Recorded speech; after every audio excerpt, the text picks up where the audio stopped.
Okay, so I found this filter. It's awesome.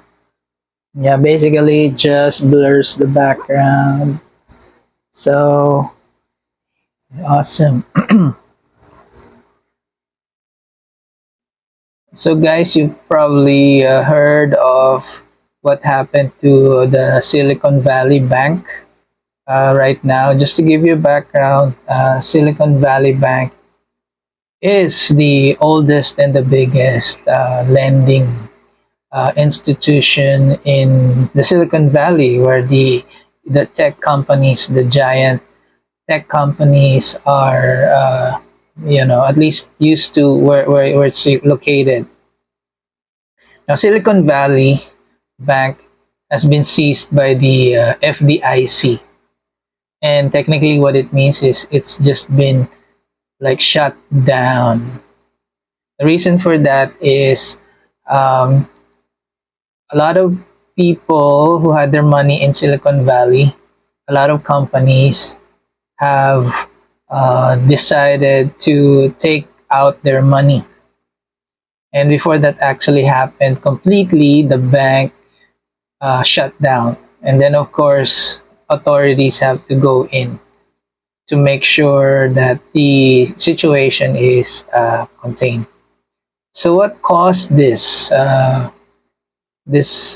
situation? Basically, what happened is um, because the interest rates went high or went up, like I wouldn't be saying any more than the exact numbers, but it went really high. So the existing bond portfolios have become less attractive since new higher rates are offered more profit, more returns. People would want to go get that instead of the existing ones, which are lower, right? So of course you would go for the better option. So that's the reason why, one of the reasons why depositors and those people, companies, entities, institutions who had their money with Silicon Valley, they want to pull the money out and then invest it in the new assets with the higher rates. So so that caused a lot of problems for this big bank. So what's our lesson in this? It's simple. For if I'm talking to you like ordinary investors, this is a lesson. Or let's say the ordinary people, not the big institutions, but us. Bluntly speaking, it's not always safe to rely on banks and maybe even on funds. There's a lot of funds, right? Me as an insurance sales professional as well, we discuss this with clients, right? That when you put in your money, it's invested in a fund, and the fund's supposed to earn a certain percentage of returns, right? But what if that reverses suddenly, right? Suddenly, have something happens like this, the expected return of investment percentage uh, is not achieved, right? Something happens, and possibly you won't just be losing the returns. In some cases like this one, you'd probably not be even able to get back your money. So there's always risk in everything, right? Just to tell everyone the correct information, like I said, in Intellify, that's what we do.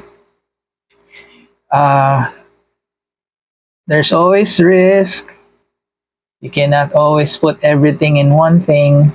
I'm speaking in layman's terms, okay? I don't want to be using the word in portfolios, putting your investments in the same basket. Yeah. So that's a lesson learned. Funds, uh, banks, these are just a small part of your varied and diversified investments. And investments is only part of your overall financial um, plan. And investments are meant for your money that you would just want to earn, right? You have money, you want it to earn. If you have little money, it's going to earn little. That's the reality. So if it's that the case, it's not going to be your main source of income. It's only an add-on. If you're an ordinary person, or ordinary employee, small business, whatever, not unless you have billions that you can invest and earn, and that billions can earn like millions, then that can be your primary source of income. But if you're not like that, then don't get that false sense of what you call that, that false reality that you can live easily and become rich just by doing investing. And if you're just young, an employee with limited income and resources, it's not gonna happen. It's not true. Okay.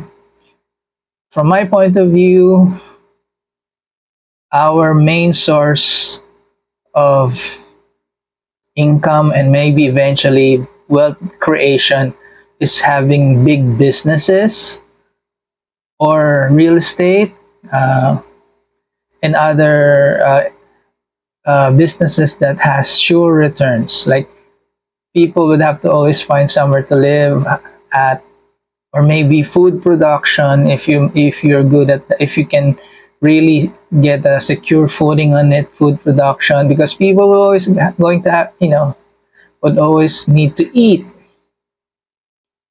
Uh, Healthcare, but healthcare is such a more complicated enterprise and industry, so it's not really easily for individuals or even small teams, small groups. But anyway, going back, um, diversify your investment. When you say diversify, not diversify in the same asset, like you would get bonds, you'd get stocks, you get REITs, then you get diversify in different kinds of assets. Like you can go with some paper assets, some in the bank, some in a business that you're building, in other people's businesses. You can even become somebody who provides funding. You can join crowdfunding platforms. They seem to be giving good returns as well. But there's always a lot of risk. The higher the risk, the higher the uh, returns, or vice versa. Anyway, I suggest we all read about what happened here in Silicon Valley Bank. This is not just one bank encountering troubles. This is but a symptom of a bigger problem. So, yeah, if you want to be in the know, this is the time to read, and to think, okay, and maybe ask, talk to people. All right, that's it. Have a great Sunday. Joel Dawal. Bye bye. Bye bye.